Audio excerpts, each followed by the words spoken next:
नमस्कार बच्चों, हमारे जो टॉपिक चल रहा है वो है स्त्री शिक्षा के विरोधी कुतर्कों का खंडन।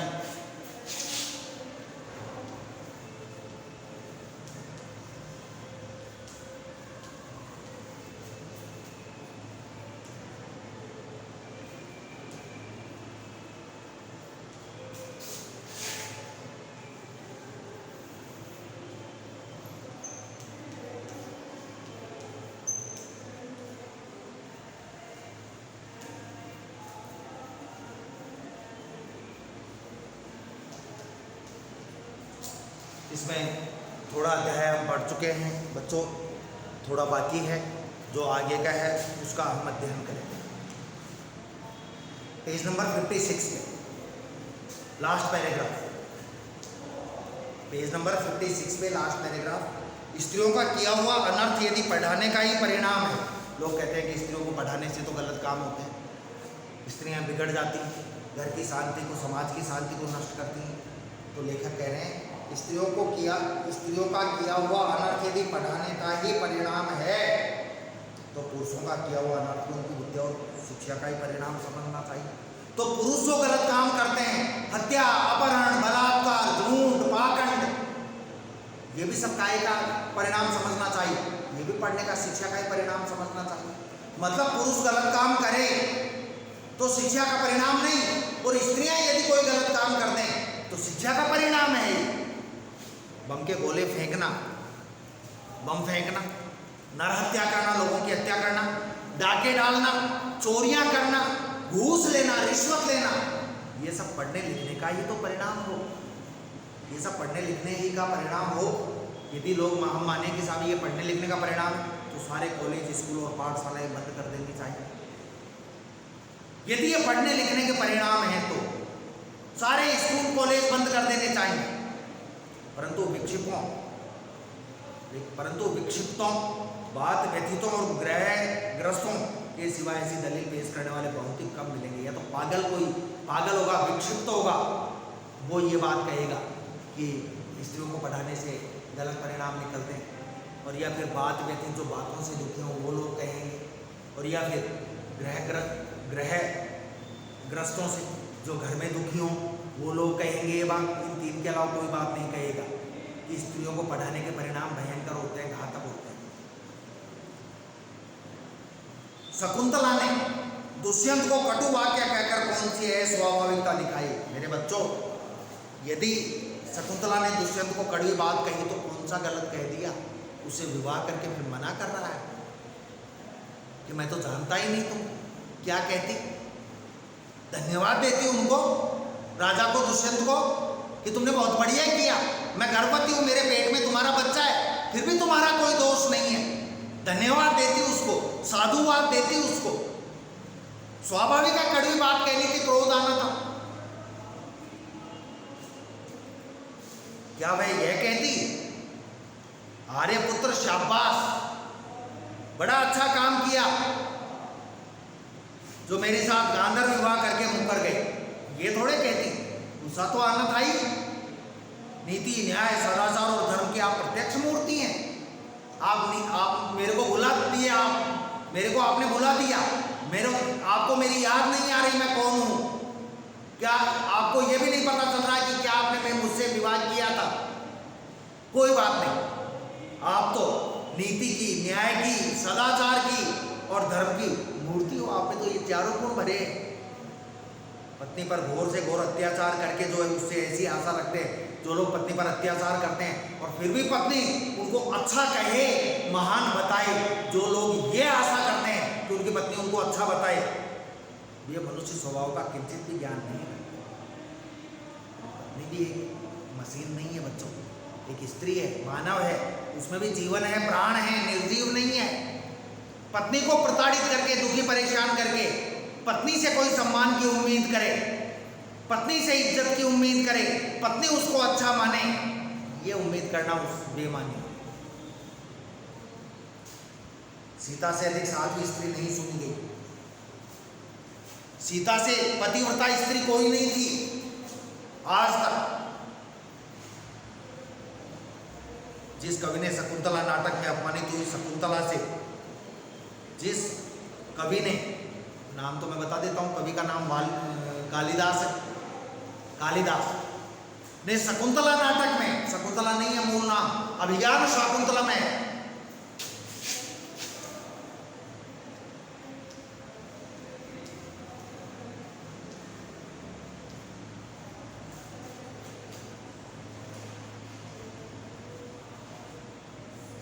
अभिज्ञान शाकुंतलम कालिदास का नाटक है। जिस कवि ने शकुंतला नाटक में अपमानित हुई शकुंतला से दुष्यंत के विषय में दुर्वाक्य कहा है, किसने? कालिदास ने। उसी ने परित्यक्त होने पर सीता से रामचंद्र के विषय में क्या कहा है? वाल्मीकि ने क्या कहा है?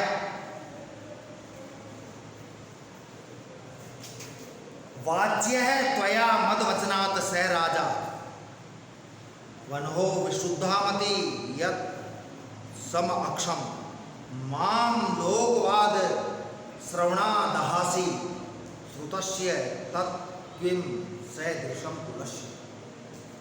सीता ने कड़वी बात कही है इसमें राम को। जो आपको मालूम है भगवान राम, लक्ष्मण और सीता 14 वर्ष के लिए वन में गए थे। ध्यान से समझना, छोटी सी मुश्किल से 4 मिनट की एक कहानी समझा रहा हूँ, सुना रहा हूँ। राम तो भगवान थे, साधारण पुरुष नहीं थे, उनको तो सब मालूम था। वो तो एक लीला कर रहे थे।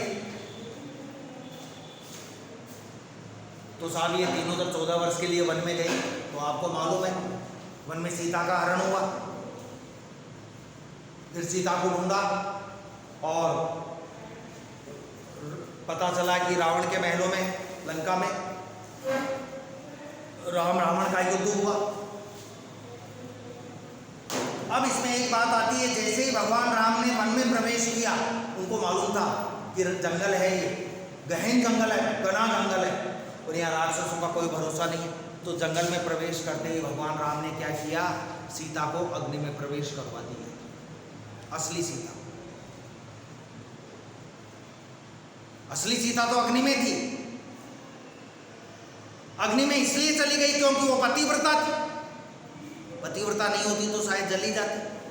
और राम के साथ जो थी असली सीता नहीं थी, वो प्रतिकृति थी उसकी, डुप्लीकेट। आगे बढ़े, सीता का हरण हुआ, राम को मालूम है असली वाली तो नहीं गई। कौन सी गई है? जो अग्नि में से दूसरी निकली वो गई है। फिर भी एक लोक मर्यादा के लिए उन्होंने रावण से युद्ध किया, रावण से युद्ध किया। और जब रावण को मारकर भगवान राम के पास सीता आई तो राम ने सीता को कहा कि सीता, मेरे पास आने से पहले अग्नि परीक्षा। राम को तो मालूम था, लक्ष्मण को भी मालूम था कि असली सीता नहीं है, ये असली कहाँ है? अग्नि में है। तो क्या पूरे बंदर भालुओं के सामने सीता से ये कहना उचित था क्या कि तुम अग्नि परीक्षा दो? बोलो आप, नहीं, क्योंकि राम को मालूम था असली तो अग्नि में है। क्यों परेशान किया? सीता ने अग्नि परीक्षा दी। राम ने क्या कहा कि सीता, तुम इतने दिन लंका में रावण के पास रही, रावण की लंका में रही, मुझे तुम्हारी पवित्रता पर संदेह है, तो तुम अग्नि परीक्षा दो। यदि अग्नि परीक्षा में तुम सफल हो गई तब तुम मेरे पास आकर मेरे साथ बैठना। राम ने ये बात कही, सीता ने अग्नि परीक्षा दी। ये तो सीता थी बच्चों। यदि आज की स्त्री होती कोई तो राम से कह देती कि पहले तू दे अग्नि परीक्षा। बार बार मेरी तो अग्नि परीक्षा लेता है, जंगल में आते ही अग्नि में प्रवेश कर रहा है, अब लंका से आते ही अग्नि में प्रवेश कर रहा है, एक बार तो दे तू। सीता ने अग्नि परीक्षा की। अग्नि परीक्षा का मतलब, अग्नि परीक्षा में से वही सफल होकर निकलता था जो पूरी तरह पवित्र होता था, जिसके मन में भी पाप नहीं होता। सीता ने अग्नि परीक्षा दे दी, दोबारा आ गई सीता। राम राजा बन गए, सीता रानी महारानी बन गई। तो राम ने क्या है कि राज्य में गुप्तचर नियुक्त कर रखे थे। तो गुप्तचर क्यों नियुक्त कर रखे थे बच्चों?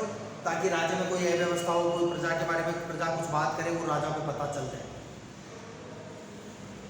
तो एक रात एक गुप्तचर आया, सुबह के समय रात को जो गुप्तचर ड्यूटी पर था, पहरे पर था, वो आया सुबह कि भाई राम ने कहा कि रोजाना आकर सब गुप्तचर राम को समाचार बताते कि साहब ये है बात, प्रजा ये कहती है, प्रजा को ये दुख है, प्रजा सुखी है, उस एरिया में तो कोई दुख है ही नहीं प्रजा को। ये गुप्तचर आया कि भाई बोलो क्या बात है, कि साहब मैं बता नहीं सकता,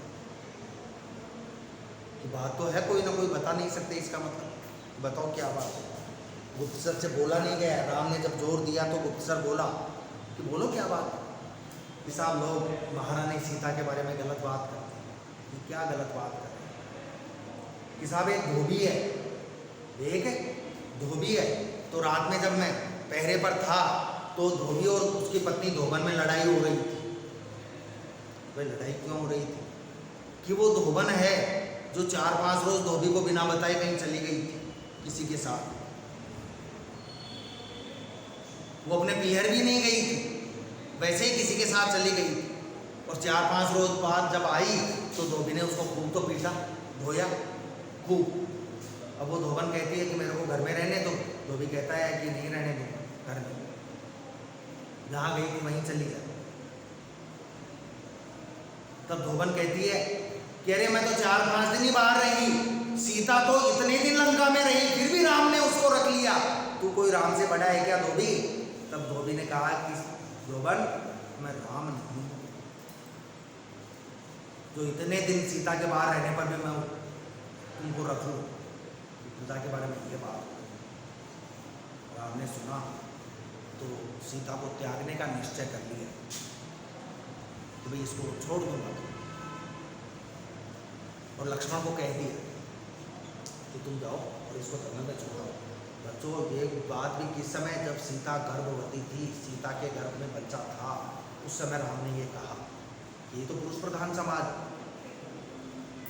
लक्ष्मण को आदेश दिया कि तुम जाओ सीता को जंगल में छोड़ कर आओ। सीता चली गई, उसको पता चल गया कि मुझे फिर त्यागा जा रहा है। और जब लक्ष्मण वन में छोड़कर लौटने वाले होते हैं तब सीता कहती है, अब मैं बच्चों कहता हूं तब सीता ने क्या कहा, यदि कुछ कहा तो गलत थोड़े कहा। क्या कहा सीता ने?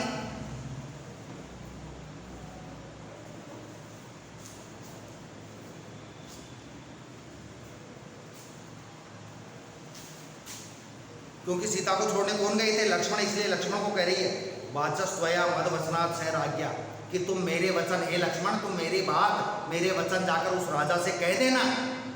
कौन से राजा से? मतलब वो ये भी नहीं कहना चाहती कि तुम्हारे भाई से या मेरे पति से कह देना, इतनी क्रोध में थी वो। तुम जाकर उस राजा से कह देना। क्या कह देना? वाचस वनहो विशुद्धामति यत क्षम अक्षम,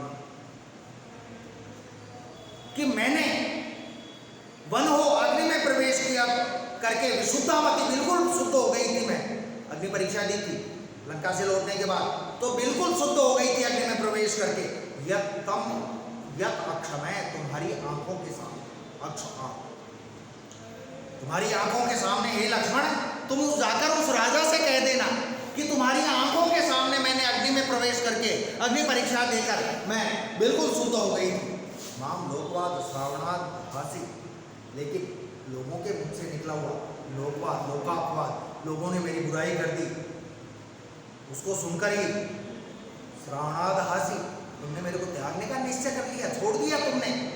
श्रुतस्य तत्किम सदृशम कुलस्य, क्या ये जो काम किया तुम्हारे कुल के, तुम्हारे वंश के, परिवार के अनुकूल है क्या? किसी दूसरे की बातों में आकर तुम अपनी गर्भवती पत्नी को त्याग रहे हो, छोड़ रहे हो, ये बात तुम्हारे वंश के अनुकूल है क्या? जाकर ये बात उस राजा से कह देना, क्रोध में आकर। अब मैं आपसे पूछता हूं कि सीता ने ये बात कही, अपने पति तक का नाम नहीं लिया, गलत थोड़े कहा? सीता का यह संदेश कटु नहीं तो क्या मीठा है? लोग कहते हैं सीता को ऐसी बात कहनी चाहिए क्या पति को? बिल्कुल साहब कहनी चाहिए, मेरी बात बता रहा हूं। और क्या आरती उतारती कि पतिदेव आपने बहुत बढ़िया किया। राजा मात्र कहकर उनके पास अपना संदेशा भेजा। यह उक्ति किसी गंवार स्त्री की, यह बात तो कोई गंवार स्त्री बोल सकती है। यदि सीता पढ़ी लिखी नहीं होती तो शायद ये बात नहीं बोलती, किंतु महाब्रह्मज्ञानी राजा जनक की लड़की, ब्रह्मज्ञानी राजा जनक की बेटी सीता, मनवादी महर्षियों के धर्मशास्त्रों का ज्ञान रखने वाली रानी को, मनुवादी नृपस्य वर्णाश्रम पालनम यत् स एव धर्मो मनुना प्रणीत है। यह धर्म मनु ने प्रणीत किए, मनु ने बनाए। नृपस्य वर्ण आश्रम पालनम यत्, यानी राजा को वर्ण और आश्रमों का पालन करना चाहिए। यह धर्म मनु का बनाया हुआ है। सीता की धर्म शास्त्रज्ञता का यह प्रमाण आगे चलकर कुछ ही दूर पर कवि ने दिया, कवि वाल्मीकि ने, जिन्होंने रामायण की रचना की। सीता परित्याग के कारण वाल्मीकि के समान शांत, नीति के और क्षमाशील तपस्वी तक ने, जो शांत, नीति के जानकार और क्षमा करने वाले जो ऋषि थे वाल्मीकि, उन्होंने लिखा अश्चेव मन्योर भरताग्रजे ने कहकर रामचंद्र पर क्रोध प्रकट किया। वाल्मीकि ने भी भगवान राम पर क्रोध प्रकट किया। अतएव इसलिए शकुंतला की तरह अपने परित्याग को न्याय समझने वाली सीता का रामचंद्र के विषय में कटु वाक्य कहना सर्वथा स्वाभाविक है। सीता ने भी राम के विषय में जो कहा कड़वी बात वो सही है, और शकुंतला ने भी दुष्यंत के बारे में जो कहा वो भी बिल्कुल सही है। न यह पढ़ने लिखने का परिणाम है, न गंवारपन का, न अकुलीनता का। मतलब इन दोनों स्त्रियों ने जो किया वो बिल्कुल सही किया, क्योंकि अन्याय को कभी भी सहन नहीं करना चाहिए। ठीक है बच्चों, आज यहीं तक होगा आपके, और कल ये अध्याय आपका पूर्ण हो जाए। धन्यवाद।